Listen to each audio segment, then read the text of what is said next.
All right, here we go, Benny. Again, we'll do the Sterling Net Point Power Rankings. I have them all set up, and we'll go over to Ben and Barry and flip.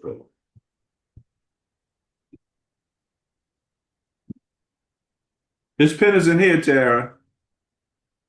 Tara, his pen is in here. Come here, Bubba. Don't get your pen. And here, take some more paper with you. Big boy. He already did the introduction. I heard. He said, Ben and Barry on football. Should have had the camera running. What can I tell you? Should have had the camera running. It's so often little things happen and you wish you had, Yeah. Sarah, he we were teaching him our names, so he knows our names, but now we have to teach him our titles. He knows Right. our titles, but sometimes he'll say Tawa instead of mommy. Oh, okay, yeah. So this morning. He said, Tara. And she went up to him and she's like, What was that? He put his finger up like, yeah, okay. She's like, this ain't no fist bump. Like, he put his fist up like, yeah, this ain't a fist bump. I've been cracking up all day on that one. All right, here we go. Let's get this going.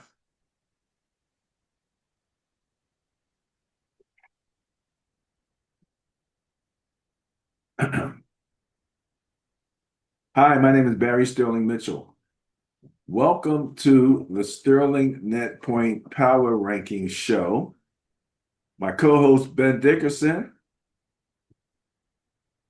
all down with his New York Giants outfit. So we know where he's going to be coming from. What we're going to be coming from, though, is the statistics that we go over on a weekly basis. Those statistics are the baseline for discovery, as you might say, when it comes to NFL games and building your case, especially when it comes to the matchups. So we have the Sterling Net Point Power Rankings, where we rank by net points or win margin. And then we're able to take those rankings and utilize them in the matchups.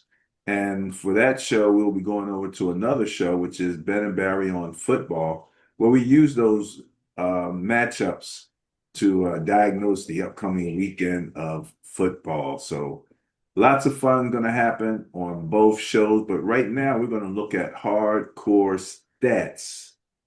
So let's get with it, Benny. Hardcore stats.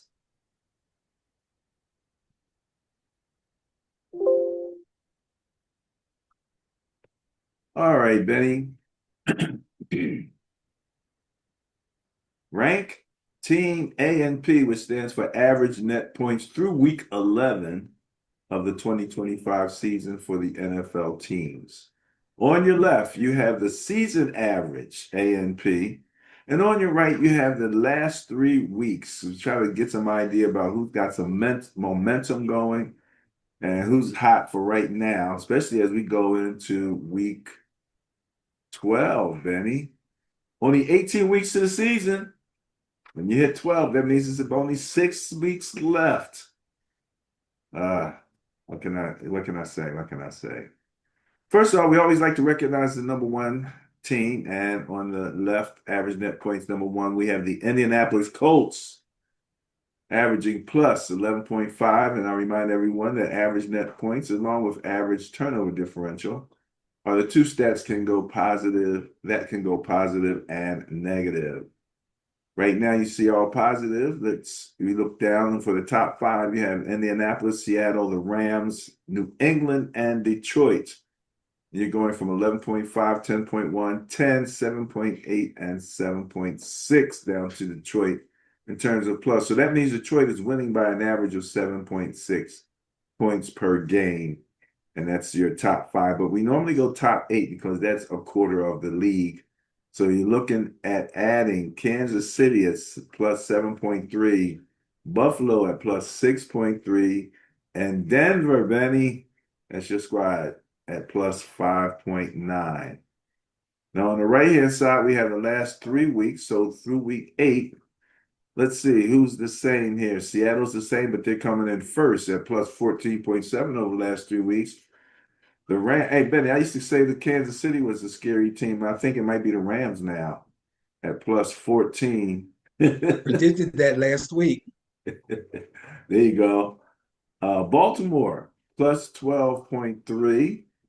Philadelphia plus 9.3, and then Indianapolis from 1 on the left to 5 on the right at plus 7.7, and tied with Jacksonville, who seems to want to show up now at plus 7.7. Seventh place, the Patriots at plus 6.3, and at eighth place, you have those Pittsburgh Steelers at plus 4.7. So that's the top quarter of the league there. Benny, you got anything you want to say about that group? Only that it's kind of a tribute to the Colts for how they've started off the season, that they were actually on the bye last week, yet they still hold the number one spot overall over the course of the season. And we talked about how close Seattle and the Rams were last week. And in fact, what with them playing each other last weekend, when we did the other portion of the show, I made my pick strictly according to the bias, according to these rankings that we're looking at right now, as opposed to my own opinion, which I normally do and did for every other game except for this one, and it turned out to be right. The Rams, right. What turned out yeah, to be right? This one or every other game? no, this one. Okay, all right, all This right. one because the Rams, when we looked at all the categories, the Rams were ahead in more categories than Seattle was. And at the time, Seattle was sitting in first place in the division. And I was leaning towards Seattle. And Okay. I've been pumping up Sam Darnold all season. But I said, you know what? This one's scary enough to me and close enough to me that I'm going to use the rankings to make my pick. And the rankings came through for me, and the Rams won that game. But So, that's I looked at Indianapolis and Seattle because they both have quarterbacks that I personally have question marks about. Okay. everybody And, does. huh? Everybody does. Right, right. So many, but they were high performing for the most part. Now, Seattle in their last 3 games, right? Uh let's see. They lost to the Rams by 2 points, but they beat Arizona by 22 and they beat Washington by 24. Right? So those are two teams that we know are trouble at this particular point, but they took full advantage of them and consequently help inflate their net points. Colts beat the Titans 38-14. They lost to the Steelers by 7, but they beat the Falcons by 6. So they held Two on. close games, plus a bye, and they're still up there. Well, the bye is not really so much of an issue because we're using averages. So, It's true. there's not so much, but But when you're talking about teams that have big swings in some of their differences between win margin and loss margin, it can mean something. not sure how you calculate that, but we can talk about that at another time. At this particular point, the Rams are there. Baltimore, now that they got their quarterback back, makes such a difference. They're plus 12. Philly is plus 9. Indianapolis and Jacksonville tied at plus 7.7, and New England plus 6.3, and Pittsburgh at plus 4.7. So that's your top 25% in terms of average net points. Now, the second 25% on the left side for the season, you got Houston, Green Bay, Philly, Pittsburgh, Jacksonville, San Fran, the Chargers, and Dallas. All of those teams at least have some level of a hope to get into the playoffs. what I would say about them. When you go on to the right-hand side, the Niners, Detroit, Kansas City, Chicago, Denver, Houston, Tampa Bay, and Buffalo. So same situation. So your top half, everyone has at least a hope.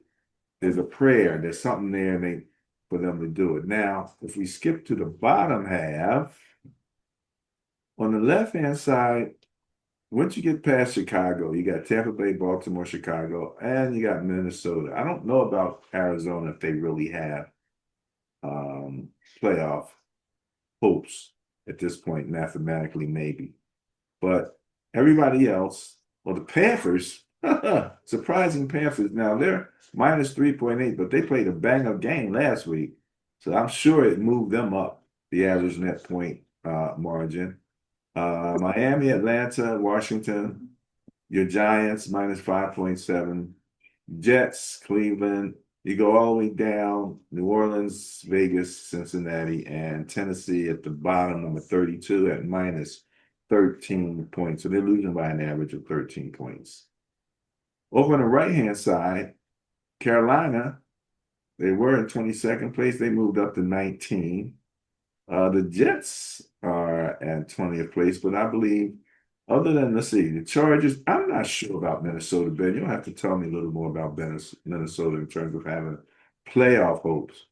Atlanta, I was going to say playoff hopes, but we know who their new quarterback is, so I'm not quite sure. Dallas, I think they're mathematically they have an opportunity. Your Giants, Vegas, Cincinnati, Arizona, Cleveland, New Orleans, Tennessee, and Washington, for the most part, I believe are cooked, done. You got anything for this second half? No, not really. The only some of the teams on this second half of the league have their only hope is to win their division. I mean, if they win their division, they'll make the playoffs. If they don't, they're in a little bit of jeopardy. Talking about teams like Tampa Bay, Baltimore, Chicago. Minnesota, I think, is kind of fading. Arizona is just about done. Carolina's hanging on. Carolina, I believe, I'll have to check the records again, has a small possibility of winning their division if the Buccaneers stumble going down the stretch, but I don't see that happening. Everybody else is pretty much done. Yeah, that's the way I'm looking at it right now. So we let you know where it's at. Let's move to the scoring. Average points 4 through week 11. Again, your number one spot in for the season is Indianapolis, and for the last 3 weeks is Seattle. Tied with my San Francisco 49. I couldn't believe how the heck we averaging 33.7 points. I mean, I know Purdy came back, but wow. So on the left-hand side, Indianapolis, Dallas, Seattle, Detroit, Buffalo, the Rams, New England, and Chicago is in your top 8. Congratulations to Chicago for being in the top 8 in terms of scoring. 0.4 points, ahead of Kansas City, who was 0.2 points ahead of both Tampa Bay and Baltimore. So these teams are now getting their scoring in gear here, and they're all up in that 25-point range. Jacksonville, Green Bay at 24, my Niners at 23 for the season, and Philly at 23.4, just below my Niners, 0.3 points below for the season. Now you get over to the right-hand side for the last 3 weeks, and you're looking at Buffalo, the Jets, New England, Tampa Bay, Baltimore, Detroit, Atlanta, Dallas, and Pittsburgh for the top half in the scoring area here. So as far as scoring is concerned for the top half, anything you got on this, Benny? Just the obvious. I mean, San Fran had made a big jump from where they are in reality for the course of the season and what they did over the last 3 weeks. Um, The Rams made a pretty good jump. Uh, Chicago's hanging in there. Nothing too surprising. Right, there you go. So we know who our scoring leaders are, and our scoring lackards are, and that will be Washington in 32nd place and Tennessee in 32nd place for the season. That's Washington for the last 3 weeks. But they got injuries, so we can understand that. Let's look at the defense. Let me see, did I go that? Oh, here's the scoring. I went backwards there. So yeah, there we go. Points for second half for the season. You got almost a 10-point range between 17th and 32nd. But in that middle, things are pretty tight there. Denver, Cincinnati, Arizona, the Chargers, Houston, all at 22 plus points. Minnesota, the Giants, Washington, all at 21 plus points. The Jets of Miami at 20 plus. Atlanta at 19.5. 28 through 32, you have Carolina, Cleveland, New Orleans, Vegas, and Tennessee. Man, I watched that that Cowboy Raiders game, man, and I tell you. So for the last 3 weeks, let's see here. Arizona in first place, well, 17th place, really, ahead of Kansas City, ahead of Houston, Philly, your Giants, and Minnesota. They're all in that 20 plus point range. Chargers are at 19.3 scoring per game over the last 3 weeks. You've got the group in the 17 point range, Carolina and Miami, Vegas. The 16-point range takes you from Denver, Washington, Cleveland, Green Bay. Excuse me, and Cleveland. Green Bay, 15.7 tied with Tennessee. That makes it scary for Green Bay to be tied with Tennessee in scoring.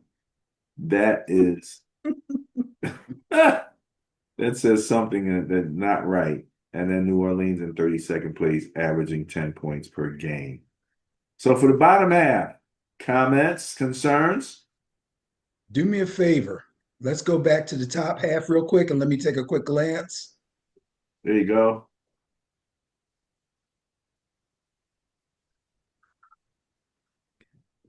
Okay, let's go back to the bottom half. Okay, and what I did was I took a quick look at the season, and then I took a quick look at the last 3 weeks. And other than noticing teams that are trending up, I found two teams that are badly trending down.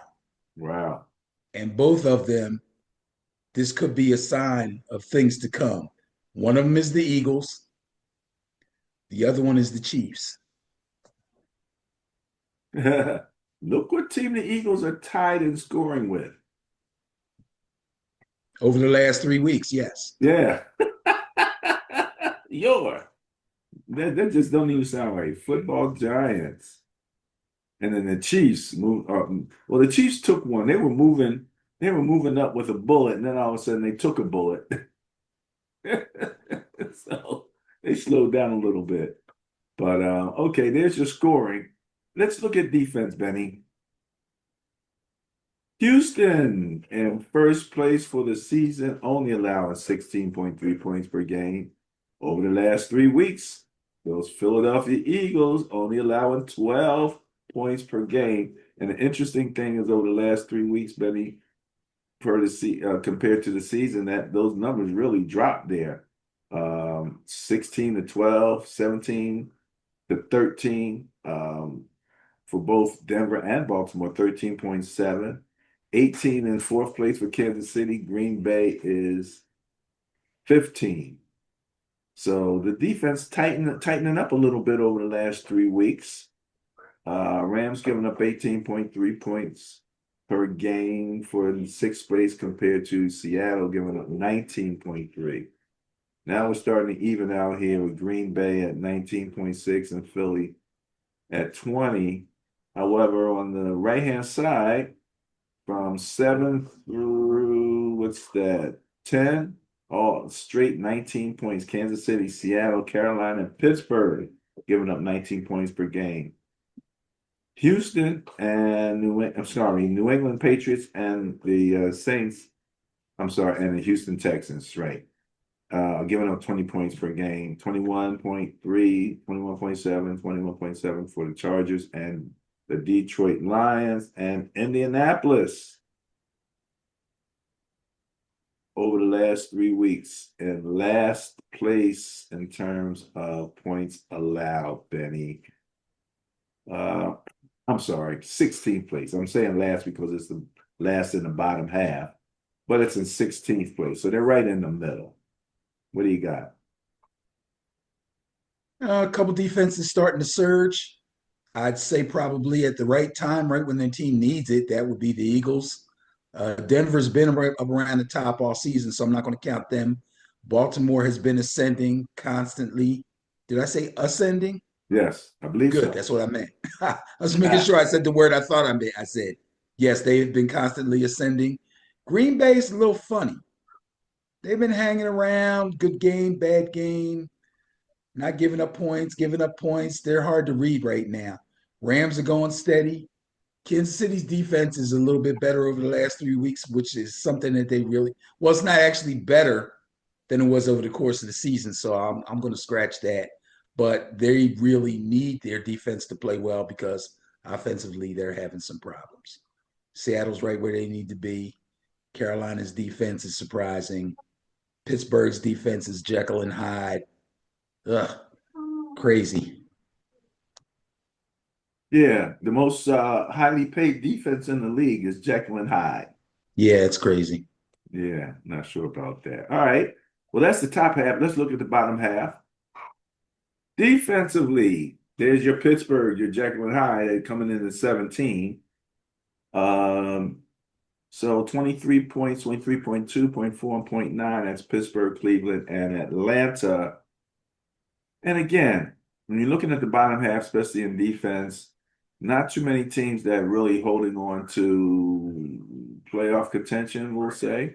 I'm not sure if you would say Miami still holding on, Tampa Bay. Baltimore at 23rd, allowing 25.1 points per game. Just ahead of the Raiders, Arizona, Chicago, 26.4 points per game. And that's that. If they can get that right, man, Chicago can be a terror. The Jets, the Commanders, the Giants, Tennessee, Dallas, and Cincinnati round out the bottom half. Now again, Dallas, 31st place, averaging 29.3 points per game. They moved up just a tad, but they did have a much better showing in that last game. But again, it was against the Raiders. My Niners coming in 29th place, 29.3, and just above Washington, Arizona, and in last place, Cincinnati. I tell you, Joe Flacco can't score enough points, man. You want to average over 40 to get into the positive with that defense. There you go, Benny. What you got? Um, some bad situations here. Real bad situations. Raiders, even though nah, I got nothing here. I can't help any of these guys. Kind words will not do them any good. Well, my Niners, 29.3 points per game. I believe that they're doing a little bit better, but it'll be a true test for us against that those Panthers, Carolina Panthers, man. I'm telling you. What you call him? Little Bryce had the best game of his career last week, man. That boy threw for like 400 yards. I'm telling you.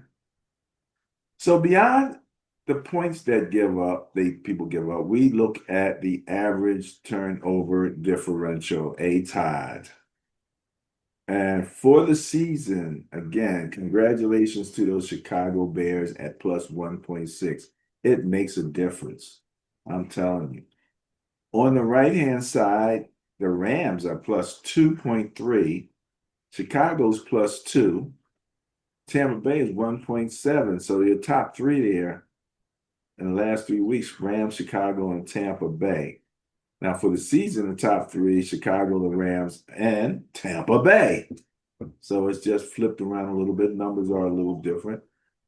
Number 4 for the season, tied with Pittsburgh with an average turnover differential plus 0.8 at Jacksonville and Pittsburgh. Houston is plus 0.7. The Sixers. The Eagles are plus 0.6.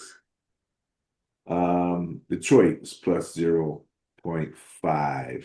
And again, these can go positive and negative. We see Cleveland at plus 0. Kansas City tied with Cleveland at plus 0.3. Indianapolis plus 0.2. Buffalo and Green Bay plus 0.1, and Arizona and New England breaking even, as are the Jacksonville Jaguars, Green Bay, and San Fran over on the right-hand side for the last 3. So Pittsburgh and Baltimore tied at 1.3. Houston and Cleveland tied at 1. Three-way tie with Philly, Atlanta, and the Chargers at 0.7. Three-way at 0.3 between the Arizona Cardinals, Carolina Panthers, and Las Vegas Raiders. So those are your top half of your turnover differential teams, Benny. And again, your top 3, Chicago Rams and Tampa Bay on both sides. What you got? Yeah, just the Rams got 4 interceptions gift wrapped by Sam Darnold to push him up into the number 1 spot over the last 3 weeks. But other than that, everybody seems to be holding serve pretty much. Jacksonville, who started off really hot and was leading the league in interceptions, has since dropped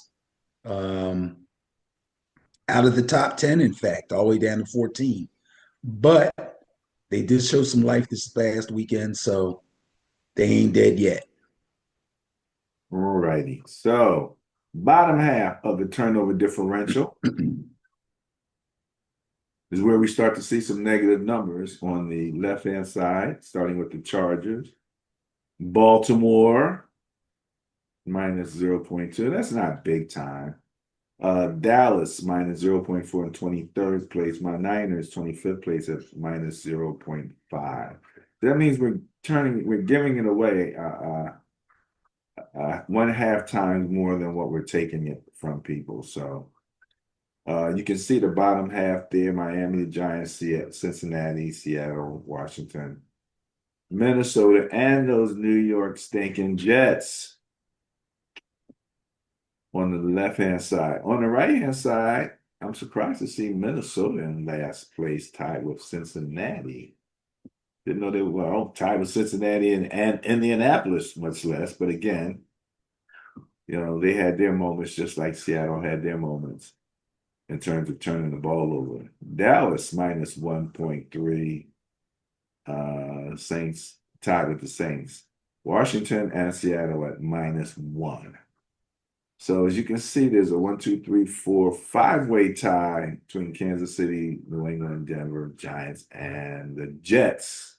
And that's a minus 0.7. You have a 3-way tie, minus 0.3 between Tennessee, Buffalo, and Detroit. And Miami is breaking even. So which one of these teams you think is going to break out of this bottom half, Benny, and still make the playoffs? Break out of the bottom half of turnover differential to make the playoffs? I see a couple. San Fran, Seattle. Well, now, every time I talk about the NFC West, and I said this last week, it's going to be touch and go, baby. You got 3 teams log jammed at the top, and there's a good possibility that only 2 of them are going to make it. Yeah, that's true. But there is also a possibility that all 3 could make it, depending on what happens in, say, the NFC South, perhaps. Okay. So, it's still early, believe it or not, when you think about it. when you think about it, it really is still early. It ain't early, but it's not too late. That's how I would look at it anyway. Well, we're on I the mean, we're on we're the, in week 12 going of the into it. regular This just covers season, week 2, week 11. right? But it's still early in the playoff race. A lot can happen in the playoff race. In fact, on television this week, maybe yesterday was the first time anybody put up any playoff probabilities. Yeah, they're coming. They're starting to use them now. You'll They're see. just now starting to use them now, right? So Yeah. that's why I mean by it's early. Okay. Well, it's early in terms of the playoff calculations. It's just Correct. that is absolutely true. It's nice to see my team still hanging in there a little bit. So then, before we go, what your boy Scatterboo doing, man, at the wrestling? Having fun. Having fun. People are losing their minds. People really just don't have nothing else to do, man. They just anything they can find negative to say about somebody. First of all, the dude's what, 22, 23 years old? You know their brains aren't fully developed till they're like 25. You also know, and if you don't know, let me fill you in. Wrestling is scripted, okay, folks? Nothing's going to happen. He was behind a big barrier that his short behind thing came up damn near to his chest. So what's going to happen to him? They fake punching. Stop it. I don't even want to talk about it. It's ridiculous. Too It's funny. ridiculous. Too funny. All right, well, ladies and gentlemen, that is the Sterling Net Point Power Rankings. You can find us at www.sterlingnppr.com. That takes care of week 11. Any final comments, Benny? Now I'm good to go. All right. Have a great one.